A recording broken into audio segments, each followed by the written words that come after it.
Now, let's first start with what's a credit card. A credit card is a financial tool that lets you borrow money from a bank to make purchases for yourself. Think of it as a pre approved short term loan that you're required to pay back within a certain amount of time. So instead of using your own money, you're using the bank's money instead. Now, most personal credit cards in Jamaica normally fall under three main categories: cashback, travel miles, and points. A cashback credit card is a card that gives you a percentage of your actual money back on your purchases. A miles credit card is one where you're able to earn travel miles whenever you make a purchase with the card. While a points credit card works very similar to the miles card, whenever you use it to buy something, you'll earn a certain amount of points for that transaction. Now, I'll get into more details about how credit card rewards work further down in the video, but what I'll say here is if you're thinking about getting a credit card, always get one that offers some type of rewards. You're taking on the risk of borrowing money, so you should at least be compensated for that risk. So let's now talk about how credit cards actually works. Before you even touch your credit card, you should at least know your credit card limit, the payment due date, the statement date, and the annual fee date. Now, I'm going to be explaining what each of these are, starting with the credit card limit. Now, this is the maximum amount of money that the bank is willing to let you borrow. Think of it as your spending limit. For example, if your limit is 100,000 Jamaican dollars, it means you can only spend up to 100,000 Jamaican dollars using that card. Anything over that 100,000 and the bank will decline the transaction, or even worse, the charge might go through, but the bank will slap you with some hefty over limit fees. Now, let's talk about the payment due date.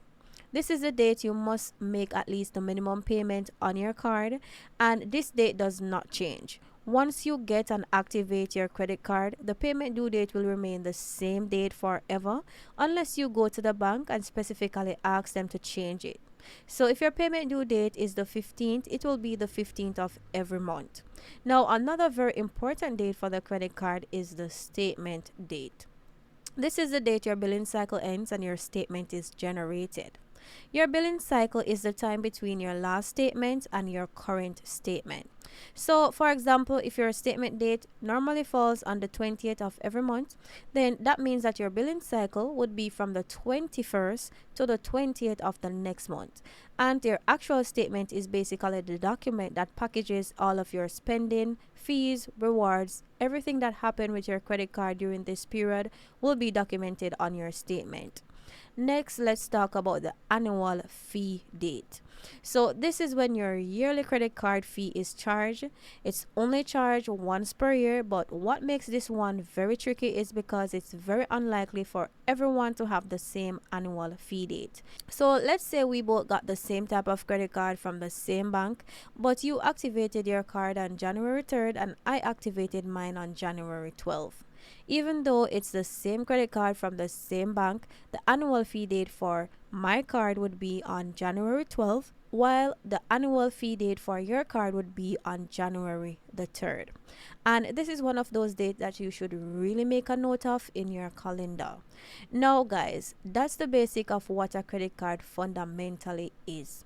However, we're not done yet because the real mystery behind credit cards that normally really get people confused, scared, frustrated, and in trouble is the interest charges and the fees. So let's talk about how credit card interest and fees work in Jamaica. Now, the way credit card interest works can be really confusing, but not to worry, I'm going to be breaking it down for you. So let's pretend that, for example, today is January 1st and you have a brand new credit card with $100,000 limit on it. The payment due date for this card is the 20th of each month and the statement date is the 26th of each month. Now, let's say on the 5th of January you spent around $5,000 and on the 10th you spent another $15,000. This would now mean that you have spent $20,000 in total on the card. So let me now ask you this one question. Given that this card's payment due date is the 20th of every month, will you be charged interest if you don't pay off that $20,000 by January 20th? Well, the answer is no. And that's because the statement for these transactions haven't been generated as yet. It won't be until January the 26th, which is the statement date, and this is when your billing cycle actually closes and the bank does its checks and calculates how much you spent and what your minimum payment will be. So the actual due date for the $20,000 that you owe will be on February 20th, and if you don't pay off that amount before that date, then that is when you'll be charged interest. Now, let's say you paid the $20,000 to the card on the 10th of February, but you went and you spent $50,000 on the 15th of February, knowing that your payment due date is February 20th.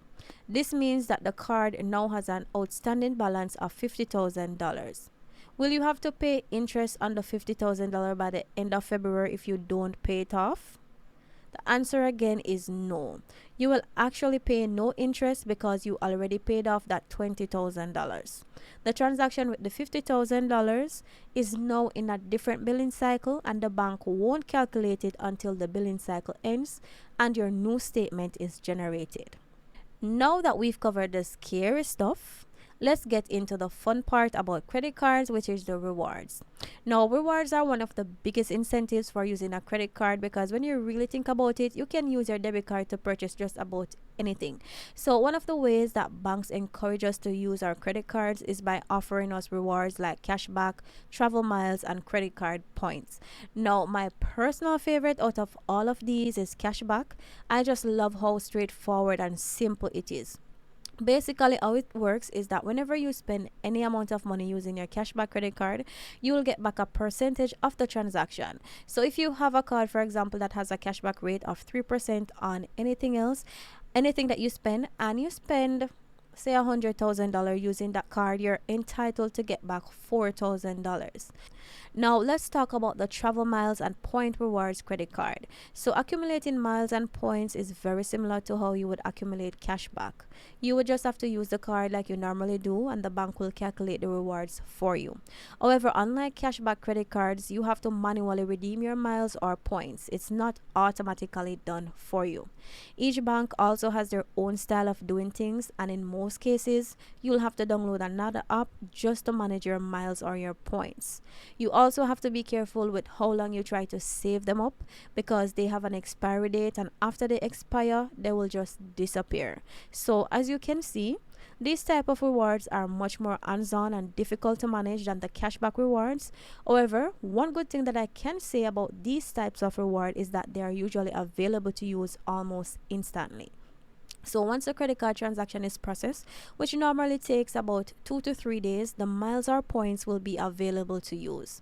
Now, what's unclear is that you won't always be able to tell how much you can earn from each transaction, and it can be a bit confusing when it's time to use your points because each bank point is worth different amount of money. So 1,000 points at Bank A could be worth $10 while 1,000 points from Bank B could be worth $6. So as you can see, it can become a complete guessing game trying to figure out how much points you can earn, how to redeem it, and how much it's worth when spending, which is why I'm currently working on a comprehensive video about how much each bank travel miles and points is worth. So subscribe so you can get notified when I release that video next week.